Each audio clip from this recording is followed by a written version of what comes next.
ହେଲେ ମଧ୍ୟ ଭାବଗର୍ଭକ ଏବଂ ଆଧ୍ୟାତ୍ମିକତାରେ ରସାୟନିତ ଭଜନଗୁଡ଼ିକର ଲାଳିତ୍ୟ ଓ ସାଙ୍ଗୀତିକତା ଜନମନ ହରଣକାରୀ ତଥା ନିଗୂଢ଼ ତଥ୍ୟରେ ଭରପୁର, ଯାହାକି ଧାର୍ମିକ ଜୀବନରେ ଏକାନ୍ତ ଅପରିହାର୍ଯ୍ୟ।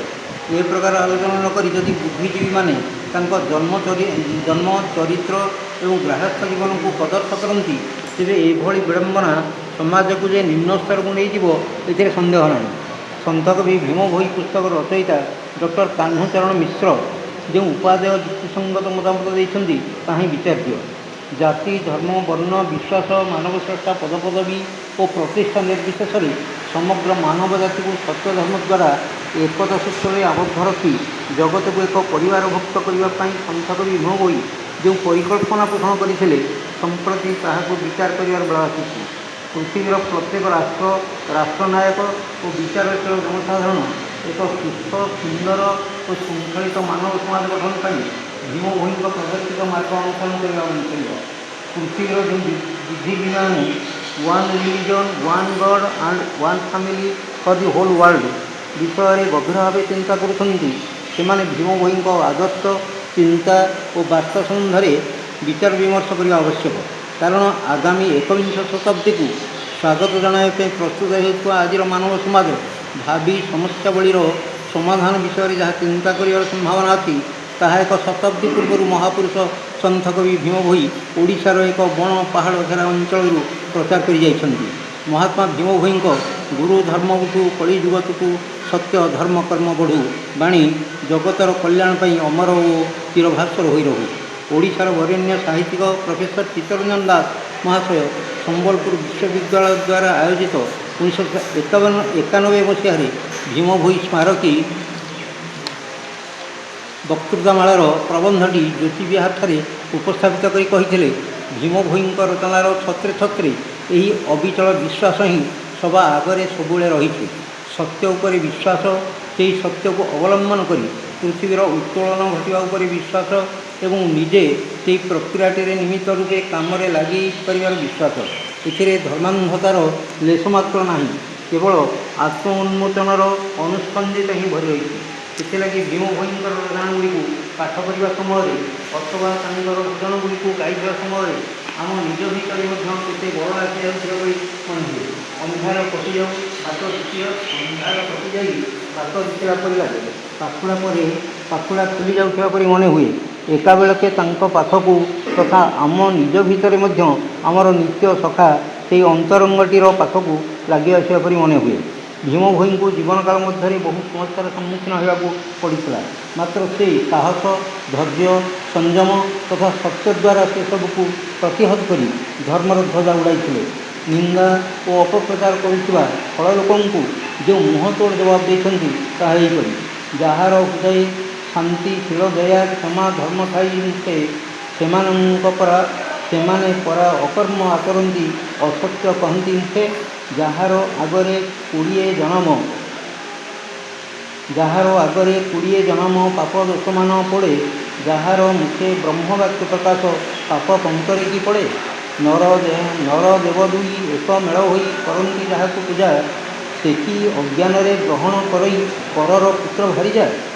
ଭୀମ ଭୋଇଙ୍କ ଜୀବଦ୍ଦଶାରେ ଯେପରି ସମସ୍ୟା ଲାଗି ରହିଥିଲା, ମୃତ୍ୟୁ ପରେ ମଧ୍ୟ ତାଙ୍କ ରଚନାବଳୀକୁ ଗୁରୁତ୍ୱ ନ ଦେଇ ରାତାରାତି ଅକଥା ଗୁଡ଼ିଏ ବଖାଣି ନିଜକୁ ପ୍ରତିଷ୍ଠା କରିବାର ବାସନା ନେଇ ଏ ଦେଶର କେତେକ ହୀନଚକ୍ରାନ୍ତକାରୀ ଯେଉଁ ଅପଚେଷ୍ଟା ଚଳାଇଛନ୍ତି, ସେମାନଙ୍କୁ ଭୀମ ଭୋଇ ସତର୍କ କରାଇ ଦେଇ କହନ୍ତି, ଶ୍ରୀଗୁରୁ କୃପାରେ ସହୁଛି ମୁଁ ନିନ୍ଦା, ମୋର କିଛି ନାହିଁ ଦୋଷ, ଆପଣା ବୁଦ୍ଧିରେ ଆପେ ପ୍ରାଣୀମାନେ ଇଚ୍ଛା ସୁଖେ ଯିବେ ନାଶ। ସତ୍ୟ ଯେବେ ଥିବ ଅସତ୍ୟ ଜନଙ୍କୁ ଅବଶ୍ୟ ମାରିବ ମାଡ଼, ସାନ ବଡ଼ କେହୁ ଆଣ୍ଟି ନ ପାରନ୍ତି, ତାହାକୁ ନୁହଁଇ ବଡ଼। ମହିମା ଧର୍ମର ଅନନ୍ୟ ଗବେଷକ ପ୍ରାଧ୍ୟାପକ ଶଙ୍କର୍ଷଣ ଜେନା ତାଙ୍କ ସନ୍ଥ କବି ଭୀମ ଭୋଇ ଗ୍ରନ୍ଥରେ କହନ୍ତି, ମାତ୍ର ଆଶ୍ଚର୍ଯ୍ୟର କଥା ହେଉଛି ଯେ ମୃତ୍ୟୁ ପରେ ବି ସନ୍ଥଙ୍କ ନିଷ୍କଳଙ୍କ ଚରିତ୍ରର ଆକଳନ କରିବା ପାଇଁ ଗବେଷକମାନେ ଅନୁଦାର ପ୍ରୟାସ କରିଛନ୍ତି। ଶୁଦ୍ଧ ସୁବର୍ଣ୍ଣ ସଦୃଶ ଭୀମ ଭୋଇ ବାରମ୍ବାର ଅଗ୍ନିରେ ପ୍ରବେଶ କରି ଆପଣାର ଚାରିତ୍ରିକ ମହତ୍ଵ ପ୍ରତିପାଦନ କରି ସାରିଛନ୍ତି। ତାଙ୍କର ଗ୍ରାହସ୍ଥ ତଥା ପାରିବାରିକ ଜୀବନ ସମ୍ପର୍କରେ ଆଉ ପ୍ରତିକୂଳ ଟୀକା ଟିପ୍ପଣୀ ପ୍ରଦାନ କରିବା ଏକ ନଗ୍ନ ବିଡ଼ମ୍ବନା ବିଡ଼ମ୍ବନା ଛଡ଼ା ଆଉ କିଛି ନୁହେଁ। ଭୀମ ଥିଲେ ଜଣେ ରକ୍ତବଂଶ ଦେହଧାରୀ ମଣିଷ। ତେଣୁ ସେ ସ୍ତ୍ରୀ ପୁତ୍ର କନ୍ୟାଙ୍କ ଗହଣରେ ପାରିବାରିକ ଜୀବନ ଯାପନ କରିବା ଆଦୌ ଦୋଷାବହ ନୁହେଁ। ମହିମା ଧର୍ମରେ ସନ୍ନ୍ୟାସ ଓ ଗାର୍ହସ୍ଥ୍ୟ ପନ୍ଥାର ସୃଷ୍ଟି କରାଯାଇଛି। ଜଣେ ଗୃହୀ ମଧ୍ୟ ପରମ ବ୍ରହ୍ମଙ୍କୁ ଉପାସନା କରିପାରିବ। ଭୀମ ହୋଇଥିଲେ ସେହି ଗାର୍ହସ୍ଥ୍ୟ ପନ୍ଥାର ଜଣେ ଶ୍ରେଷ୍ଠ ପ୍ରତିନିଧି। ପାଶ୍ଚାତ୍ୟ ଜଗତର ପାରିବାରିକ ଜୀବନ ସଂଜ୍ଞା କିଛି ନଥାଇପାରେ, ମାତ୍ର ପ୍ରାଚ୍ୟ ସଭ୍ୟତାର ଆତ୍ମା ହେଉଛି ନୈତିକତା ଉପରେ ଆଧାରିତ। ତା'ର ଶୁଦ୍ଧ ଓ ପବିତ୍ର ପାରିବାରିକ ସଂସ୍କୃତି। ଅନ୍ନପୂର୍ଣ୍ଣା, ସୁମେଧା, ସରସ୍ୱତୀ, ରୋହିଣୀ ପ୍ରଭୃତି ନାରୀମାନେ ସ୍ୱପ୍ନାଦିଷ୍ଟ ହୋଇ ଖଲିଆପାଲିରେ ପଦାର୍ପଣ ପୂର୍ବକ ଭୀମ ଭୋଇଙ୍କଠାରୁ ଦୀକ୍ଷା ଗ୍ରହଣ କରି ସତ୍ୟ ଓ ମହିମା ଧର୍ମ ପ୍ରଚାରରେ ଗୁରୁତ୍ୱପୂର୍ଣ୍ଣ ଭୂମିକା ନିର୍ବାହ କରିଥିଲେ। ଭୀମଙ୍କର ବୈବାହିକ ଜୀବନ ଅନ୍ତରାଳରେ ମହିମା ସ୍ୱାମୀଙ୍କର ନିର୍ଦ୍ଦେଶ ଥିବା ସେ ସ୍ତୁତି ଚିନ୍ତାମଣି ଗ୍ରନ୍ଥରେ ଉଲ୍ଲେଖ କରିଛନ୍ତି। ଜନମ ଭୂମିରୁ କାଢ଼ି ଆଣି ମୋତେ ବୈଷ୍ଣବ ଦୀକ୍ଷା ଦେଲେ, ସାଧୁ ପଣେ ଥାଇ ଗୃହୀ ମୁଁ ହୋଇଲି କରତା ଏତେକ କଲେ। କର୍ମର ସମ୍ବନ୍ଧ ଶରୀର ଓ ସଂସାର ସହିତ ରହିଥିବା ବେଳେ ସ୍ୱ ଅର୍ଥାତ୍ ସ୍ୱରୂପ ବା ବ୍ରହ୍ମଙ୍କ ସମ୍ପର୍କ କର୍ମ ସହିତ ନାହିଁ। କାରଣ କର୍ମ ଆରମ୍ଭ ହୋଇ ସମାପ୍ତ ହେଉଥିବା ସ୍ଥଳେ ସ୍ୱରୂପ ଯଥାବତ ନିର୍ବିକାର ଓ ଅଚଳ ହୋଇ ରହେ। ଏହି ତତ୍ତ୍ୱକୁ ଯଥାର୍ଥ ଭାବେ ଜାଣିବାକୁ ହିଁ ଜ୍ଞାନ କହନ୍ତି। ତେଣୁ ଏହି ଜ୍ଞାନ ରୂପକ ଅଗ୍ନିରେ ସମସ୍ତ କର୍ମ ଭସ୍ମୀଭୂତ ହୋଇଯାଏ। ସେଥିପାଇଁ ଶ୍ରୀ ଭଗବାନ ଶ୍ରୀମଦ୍ ଭଗବତ୍ ଗୀତାରେ କହନ୍ତି, ଜ୍ଞାନାଗ୍ନି ଦଗ୍ଧ କର୍ମାଣଂ। ଜ୍ଞାନକୁ ଅବରୋଧ କରିବାର ଶକ୍ତି ପାପ ବା କର୍ମର ନାହିଁ। ପାପ ଯେତେ ବଡ଼ ହେଲେ ମଧ୍ୟ ତାହା ଅସତ୍। ଜ୍ଞାନ ସତ୍ ବା ଆଲୋକ। ସତ୍ ସମ୍ମୁଖରେ ସତ୍ ସମ୍ମୁଖରେ ଅନ୍ଧକାର ରୂପୀ ଅସତ୍ ତିଷ୍ଠି ରହିପାରିବ ନାହିଁ। ଶ୍ରୀମଦ୍ ଭଗବତ୍ ଗୀତାରେ ମଧ୍ୟ କୁହାଯାଇଛି ଯେ ଅପି ତେଜସି ପାପେଭ୍ୟଃ ସର୍ବେଭ୍ୟଃ ପାପକୃତ୍ତମଃ ସର୍ବଜ୍ଞାନ ପ୍ରଦନ୍ନୈବ ବୃଜିନଂ ସନ୍ତରିଷ୍ୟସି। ଅର୍ଥାତ୍ ଯଦି ତୁମେ ସମସ୍ତ ପାପୀଙ୍କ ଠାରୁ ଅଧିକ ପାପୀ ହୋଇଥାଅ, ତଥାପି ଜ୍ଞାନ ରୂପୀ ନୌକା ଦ୍ୱାରା ତୁମେ ନିଃସନ୍ଦେହରେ ସମସ୍ତ ପାପ ସମୁଦ୍ରକୁ ଉତ୍ତମ ରୂପେ ପାର ହୋଇଯିବ। କାରଣ ଏହି ମନୁଷ୍ୟ ଲୋକରେ ଜ୍ଞାନ ସମାନ ପବିତ୍ର କାରକ କିଛି ନାହିଁ। ନହିଁ ଜ୍ଞାନ ନ ସଦୃଶଂ ପବିତ୍ର ମିହବିଚ୍ୟତେ। ତେଣୁ ପବିତ୍ର ସଂସ୍ପର୍ଶରେ ଆସିଲେ ଯେ କେହି ପବିତ୍ର ହୋଇଯିବ। ଜ୍ଞାନ ଲାଭ କଲେ ପରମ ଶାନ୍ତି ମିଳିଥାଏ। ତେଣୁ ପରମ ଜ୍ଞାନୀ ହେଉଛନ୍ତି ଭୀମ ଭୋଇ। ତାଙ୍କର ଭଜନ ଗୁଡ଼ିକ ସାଧାରଣ ଭାବରେ ବୁଝିବାରେ ଆନନ୍ଦ ଲାଗୁଥିଲେ ମଧ୍ୟ ତା'ର ବୃହତ୍ତମ ତଥ୍ୟ ସାଧାରଣ ବୋଧଗମ୍ୟ ନୁହେଁ। ଉପଯୁକ୍ତ ବକ୍ତବ୍ୟ ଗୁଡ଼ିକ ଆଲୋଚନାର ଲକ୍ଷ୍ୟ ହେଉଛି ଯେ ଓଡ଼ିଆ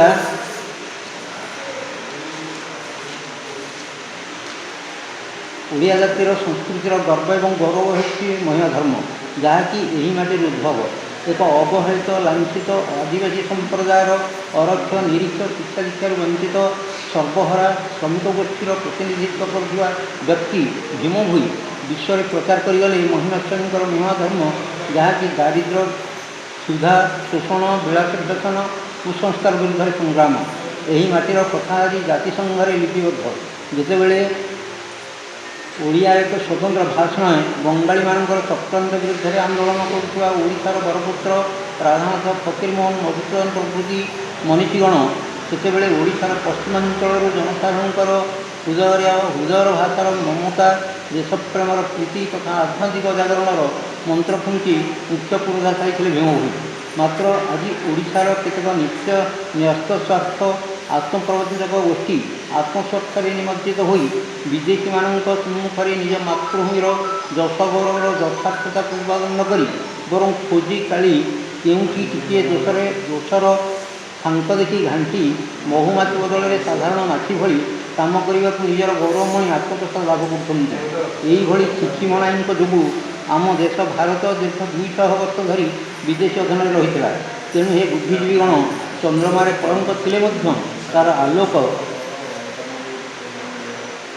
ଏହି ଚନ୍ଦ୍ରମାର କଳଙ୍କ କଥାର ସାମଞ୍ଜସ୍ୟ ଦେଇ ପଶ୍ଚିମ ଓଡ଼ିଶାର ପ୍ରକୃତି କବି ଗଙ୍ଗାଧର ମେହେର ଗାଇ ଉଠିଥିଲେ, କଳଙ୍କ ହିଁ ଥାଇ କଳାକର କୂଳେ କରଇ ନେତ୍ରରଞ୍ଜନ, ପ୍ରହାର ସୁନ୍ଦର ଅଙ୍ଗକୁ ଜଗତେ ନ ହୁଏ କିସ ମଣ୍ଡନ। ତେବେ ଭୀମ ଭୋଇଙ୍କ ପୁସ୍ତକରାଜିରେ ଯେଉଁଭଳି ଦୃଢ଼ ତଥ୍ୟମାନ ପୂରି ରହିଛି, ଯାହାକି ଆମର ପୂର୍ବସୂରୀମାନଙ୍କର ବେଦ ଉପନିଷଦ ସହ ତୁଳନୀୟ। ତେଣୁ ନାସ୍ତିକୁ ଛାଡ଼ି ଅସ୍ତି ଉପରେ ଚିନ୍ତା ହିଁ ଏ ଦେଶ ଜାତି ପକ୍ଷରେ ମଙ୍ଗଳକର ହେବ। ଧନ୍ୟବାଦ। ସମସ୍ତ ମହିମା ଧର୍ମ ତଥା ଆମ ରବୀନ୍ଦ୍ରନାଥ ସାହିତ୍ୟ ସଂସ୍ଥାର ସମ୍ପାଦକ ମହୋଦୟ, ମହିମା ସାହିତ୍ୟ ସଂସ୍ଥାର ସମ୍ପାଦକ ମହୋଦୟ, ଆଉ ଉପସ୍ଥିତ ସମସ୍ତ କବି କବୟତ୍ରୀ ଆଉ ପ୍ରକୃତ ଧର୍ମପ୍ରାଣ ଆଜି पुण्यात्मा संत कवि भीमभोईଙ୍କର ପବିତ୍ର ଜନ୍ମୋତ୍ସବ ଯଦିଓ ଏ ଉତ୍ସବଟି ଅତି ବର୍ଣ୍ଣାଢ୍ୟ ଭାବେ ପାଳନ କରାଯାଇପାରିଲା ନାହିଁ, ତଥାପି ବିଧି ରକ୍ଷା କରି ଆମେ ତାକୁ ଯତ୍କିଞ୍ଚିତ୍ ସାଫଲ୍ୟମଣ୍ଡିତ କଲେ ଏହା ଆମ ପାଇଁ ଗର୍ବର ବିଷୟ। ଏବେ ସନ୍ଥ କବିଙ୍କ ଉପରେ ତ ବହୁତ ଲୋକ ବହୁତ କଥା କିଛି କଥା ଲେଖିଛନ୍ତି, ବହୁତ କିଛି କହିବାର ଆବଶ୍ୟକତା ନାହିଁ। ଆପଣମାନେ ସମସ୍ତେ ଜାଣିଛନ୍ତି, ସମୟ ବି ଅତ୍ୟନ୍ତ କାହିଁକିନା ସାର୍ ଆମର ଦେଇଛନ୍ତି ସେ ପ୍ରୋଗ୍ରାମ୍ ଆଟେଣ୍ଡ କରିବା ପାଇଁ। ତେବେ ଆମ ଏଇ ଉତ୍ସବଟିକୁ ସମସ୍ତେ ସାଫଲ୍ୟମଣ୍ଡିତ କରିଥିବାରୁ ଆମେ ଅନୁଷ୍ଠାନ ତରଫରୁ ଆପଣଙ୍କୁ ଧନ୍ୟବାଦ ଦେବୁ, ଆପଣଙ୍କୁ ଧନ୍ୟବାଦ ଦେବେ। ଏବେ ଭୀମଭୋଇଙ୍କ ପ୍ରତି ଯେଉଁ ପ୍ରକାର ଅଧିକ ଅବଲବ୍ଧି ସମସ୍ତଙ୍କ ରହିଥିବା ମହିମା ଧର୍ମର ପ୍ରସାର କରିବା ପାଇଁ ଏବେ ପ୍ରତିଷ୍ଠିତ ଥିଲେ, ତାଙ୍କୁ ଅନୁକରଣ କରି ଆମେ ସମସ୍ତେ ଏହି ମହିମା ଧର୍ମର ପ୍ରଚାର ପ୍ରସାର ପାଇଁ ବ୍ରତୀ ହେବା, ଏହା ଆଜି ଗୋଟେ ଅନୁଚିନ୍ତା ରହୁ। ଆଉ ଧୀରେ ଧୀରେ ଧର୍ମ ପ୍ରତି ଲୋକଙ୍କର ବିମୁଖ ଭାବ ବଢ଼ିଚାଲିଛି।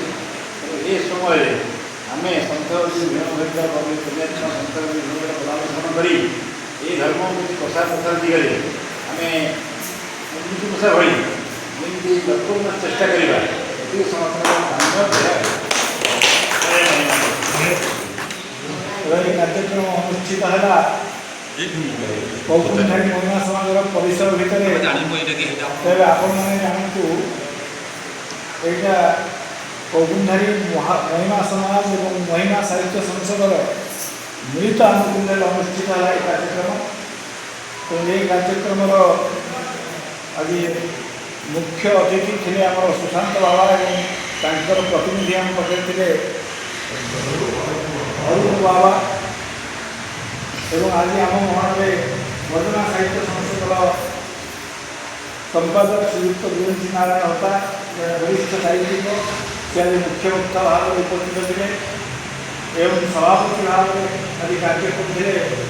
ଏଠି ଯଦିଓ ସ୍ୱାଗତିକା ଏବଂ ସମାପ୍ତିକା ଗାନ କରୁଥିଲେ, ସେ ହେଉଛନ୍ତି ଆମର ମହିମା ସାହିତ୍ୟ ସଂସଦର ସଭାପତି ମହୋଦୟ ଏବଂ ଉପସ୍ଥିତ ମହିମା ସାହିତ୍ୟ ସଂସଦ ତଥା ଅନ୍ୟ ଯେତେ ନିମନ୍ତ୍ରିତ ଅତିଥି ଉପସ୍ଥିତ ଥିଲେ ଆଜିର ଏହି କାର୍ଯ୍ୟକ୍ରମରେ ସହଯୋଗ କରିଥିଲେ। ଆମର ସାମ୍ବାଦିକ ଭାଇ ସାରଣ ଭାଇ ଆସିକି ପହଞ୍ଚନ୍ତି, ତାଙ୍କୁ ନିମେଇ ଭାଇ ଆମର ସହଯୋଗ କରିଛନ୍ତି ଜନ୍ମବାରରେ, ତାଙ୍କୁ ଏବଂ ଏଠି ଯେତେ ସବୁ ମାଆମାନେ ଅଛନ୍ତି, ଆମର ଭାଇମାନେ ଅଛନ୍ତି, ଯେଉଁମାନେ ସନ୍ଥ କବି ଭୀମଭୋଇଙ୍କର ଏହି ପବିତ୍ର କାର୍ଯ୍ୟକ୍ରମକୁ ରସାୟନିତ କରିବା ପାଇଁ ଏଠି ଆମ ପାଖରେ ସହଯୋଗର ହସ୍ତ ପ୍ରସାରଣ କରିଛନ୍ତି, ମୁଁ ସମସ୍ତଙ୍କୁ ଏ ଅନୁଷ୍ଠାନ ତରଫରୁ ଧନ୍ୟବାଦ ଅର୍ପଣ କରୁଛି, କୃତଜ୍ଞତା ଜ୍ଞାପନ କରୁଛି, ବଧେଇ ଜଣାଉଛି। ଗୁରୁ ମହିମା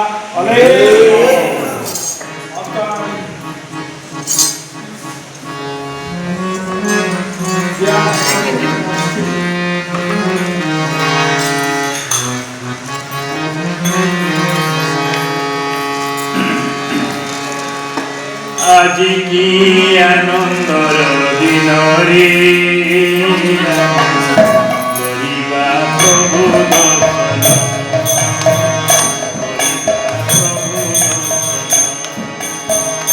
আজি কি আনন্দর দিন রে,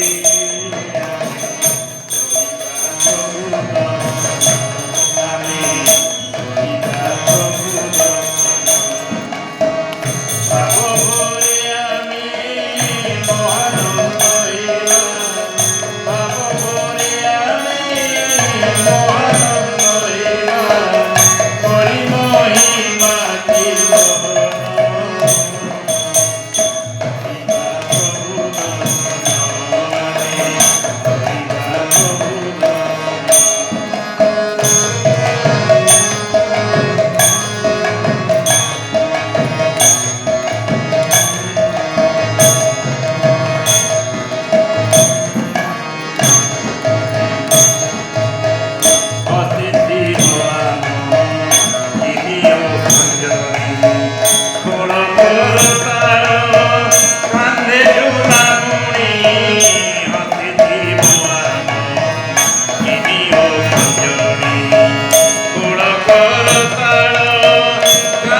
শান্তি কেউ নাহি রূপ নাহি রঙ্গ আর ভেদ নাহি রূপ নাহি রঙ্গ আর ভেদ পূর্ণানন্দ প্রভু পরম ব্রহ্ম আমি হরিবা প্রভু দর্শন হরিবা প্রভু দর্শন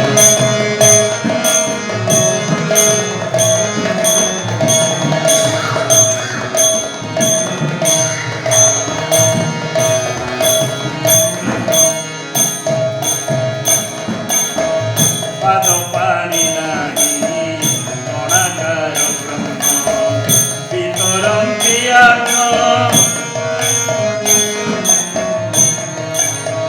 পাদ পানি নাহি অনাকার ব্রহ্ম বিতরন্তি বিশ্ব প্রেম আত্মজ্ঞান পাদ পানি নাহি অনাকার ব্রহ্ম বিতরন্তি বিশ্ব প্রেম আত্মজ্ঞান নিষ্কাম পথরে নির্বাণ গতিকু নিষ্কাম পথরে নির্বাণ গতিকু পাইବାକୁ উপদেশ করিয়ান আমি হরিবা প্রভু দର୍ଶନ ହରିବା ପ୍ରଭୁ ଦର୍ଶନ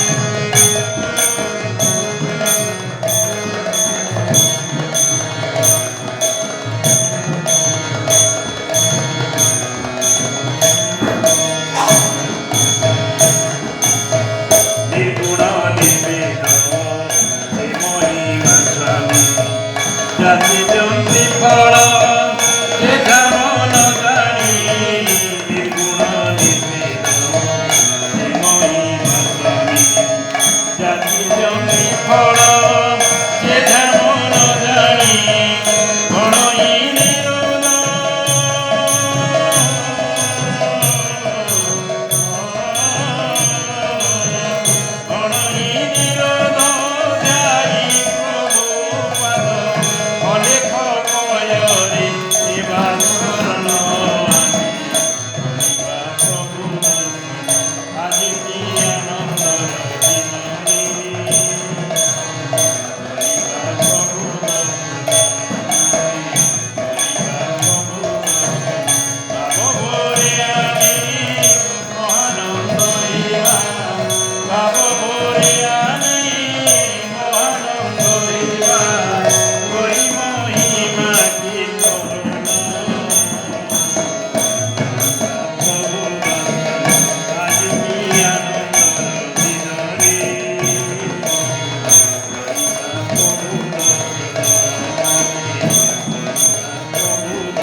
आम चैनल को देखुंट से आम चैनल रे जॉइनिंग करंतु आउ सुपर थैंक्स दे आमको उत्साहित करंतु आम चैनल को लाइक सब्सक्राइब करंतु आउ कमेंट माध्यम रे जणातु आपण केउ अंचल देखुंट गुरु ब्रह्म महामहिम लेख।